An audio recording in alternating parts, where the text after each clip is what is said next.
बच्चों, कल हमने प्रथम कक्षा में सप्तम क्लास की प्रथम अध्याय हम पंछी उन्मुक्त गगन के चैप्टर और भावार्थ दोनों को समझाया था। आज मैं उसका शब्दार्थ, उसके शब्दों को, कठिन शब्दों के शब्दार्थ और प्रश्न उत्तर के जवाब आज बताऊंगी। ठीक है, उसको ध्यान से नोट डाउन कर लेना या पढ़ लेना, याद कर लेना या स्क्रीनशॉट ले लेना। ठीक है। शब्दार्थ पहला है उन्मुक्त। उन्मुक्त मीन्स क्या होता है? उन्मुक्त, आज़ाद, खुले हुए, पिंजरबंद, पिंजरे में कैद होकर। कनक तीलियाँ।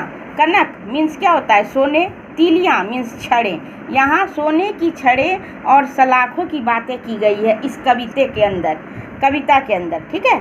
पुलकित। पुलकित माने रोमांचित। कोई चीज़, जैसे चिड़िया आसमान में उड़ता है तो बहुत खुश रहता है, रोमांच से भरा रहता है। जैसे आप लोगों को कोई चीज़ उपहार में मिलता होगा तो रोमांच से भर जाते होंगे। इसी तरह पुलकित मीन्स रोमांचित। कटुक।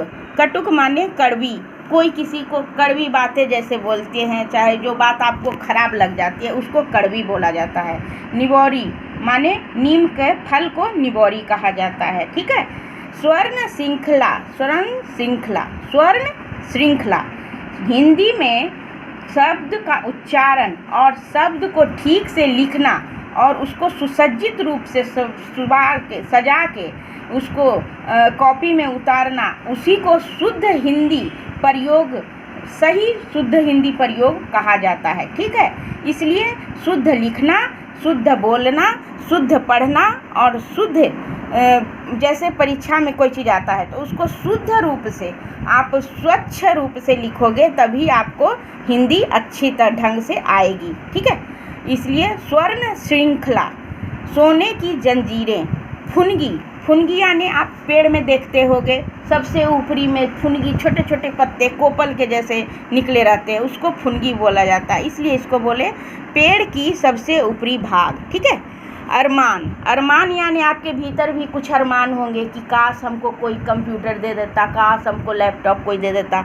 इसी तरह अरमान। अरमान यानी क्या हुआ? इच्छा। सीमा। सीमा यानी किसी चीज़ को आप उस हद में रहकर कोई काम करते हो, उसी को सीमा, सरहद कहते हैं। तारक। तारक यानी यहाँ कविता में तारक का मीन्स क्या हुआ? तारे। ठीक है। तारे जो आसमान में रात में आप देखते होंगे, तारे, वही तारे। इस हम पंछी उन्मुक्त गगन के पोयम की कुछ शब्दार्थ हैं। सीमाहीन। सीमाहीन जिसकी कोई सीमा न हो। ठीक है। क्षितिज वह काल्पनिक स्थान जहाँ धरती और आकाश मिलते हुए प्रतीत होते हैं उसको क्षितिज कहते हैं। जैसे आप कहीं पर से खड़े होकर के आप देख सकते हो, जैसे समुद्र के पास आप जो देखते हो तो समुद्र का पानी और आकाश आपको मिलते हुए प्रतीत होते, लेकिन वो मिलते नहीं हैं, लेकिन वैसा आपको प्रतीत होते हैं। इसी तरह क्षितिज में भी जहाँ आपको धरती और आकाश मिलता हुआ प्रतीत होता है उसको क्षितिज बोला जाता है। ठीक है। समझ में आई बात?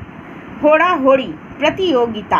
होड़ा होड़ी जैसे आप लोग जानते होंगे आजकल बहुत कंपटीशन है जनरल ये वातावरण में, जैसे जनरल स्टडीज में बहुत प्रतियोगिता है।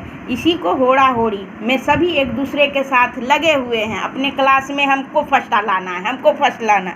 इसी तरह प्रतियोगिता में होड़ा होड़ी चली हुई है, इसीलिए होड़ा होड़ी को प्रतियोगिता कहते हैं। तंती सांसों की डोरी। मृत्यु को प्राप्त करना। तंती सांसों की डोरी, जैसे मृत्यु को प्राप्त करना इसका मीन्स होता है नीड़। नीड़ यानी पक्षी जो घोंसला बनाते हैं उसको नीड़ बोला जाता है। ठीक है। आश्रय, सहारा या घर। आश्रय जहाँ आपको आश्रय मिलता है उसको क्या कहते हैं? घर। और उसको सहारा भी कहते हैं, काहे कि वही घर आपको आश्रय देता है, इसलिए उसको सहारा बोला जाता है। छिन्न भिन्न करना यानी किसी चीज़ को ध्वस्त कर देना, तोड़ फोड़ देना, नष्ट करना। समझ में आई बात? आकुल। आकुल मीन्स बेचैन, उतावला। कोई चीज़ जानने के लिए आप आकुल होते हो कि आपको जैसे कोई बॉक्स आपको बंद करके मिला तो आपको लगता होगा कि इस बॉक्स में क्या है, उसके लिए आप बेचैन रहते होगे, इसी को आकुल कहते हैं। आकुल मीन्स बेचैन और उतावला। विघ्न। विघ्न माने बाधा, अड़चन। आपको कोई चीज़ काम करने में बाधा आता है, अड़चन आता है, तो उसको क्या कहते हैं? शुद्ध हिंदी में विघ्न कहते हैं।